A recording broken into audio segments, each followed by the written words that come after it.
Norway, Finland, Denmark, দক্ষিণ Korea সহ 9টি দেশে ভিসা মুক্ত নীতি প্রসারিত করার পর চীনে পর্যটকের সংখ্যা বেড়েছে।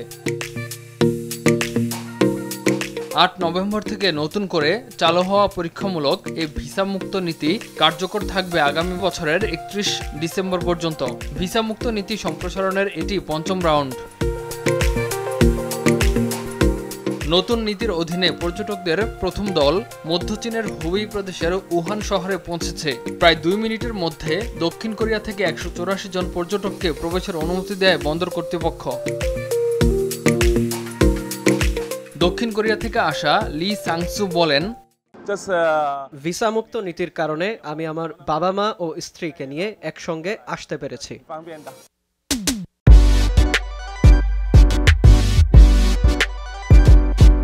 পর্যটকদের সুবিধার জন্য উহান কাস্টমস ভাষা সংক্রান্ত সেবাদানে স্বেচ্ছাসেবকও নিযুক্ত করেছে।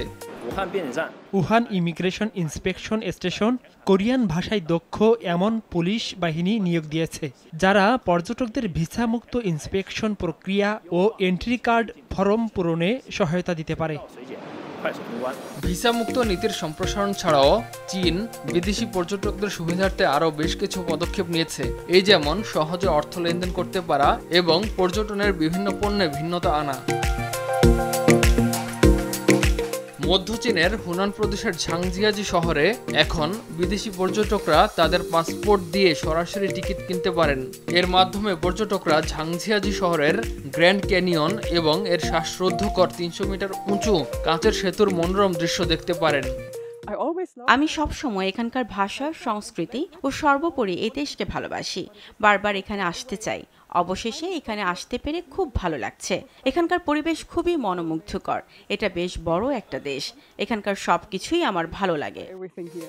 পূর্ব চীনের জেজিয়াং প্রদেশের হ্যাংজু শহর এবং দক্ষিণ চীনের গুয়াংডাং প্রদেশের শেনজেন শহরেও ব্যবসায়িক দর্শনীয় স্থান বা পারিবারিক পুনর্মিলনের জন্য ক্রমবর্ধমান সংখ্যক বিদেশি দর্শনার্থী আসছে। পরিসংখ্যান অনুসারে চলতি বছর এ পর্যন্ত হ্যাংজু কাস্টমস 1,10,000-এর বেশি ভিসা মুক্ত দর্শনার্থীকে আমন্ত্রণ করেছে। শেনজেনের জন্য এই সংখ্যাটি 6 লাখ ছাড়িয়েছে।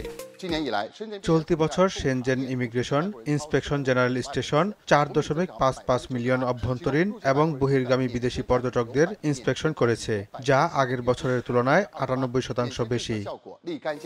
ইমতিয়াজ আহমেদ, RTV।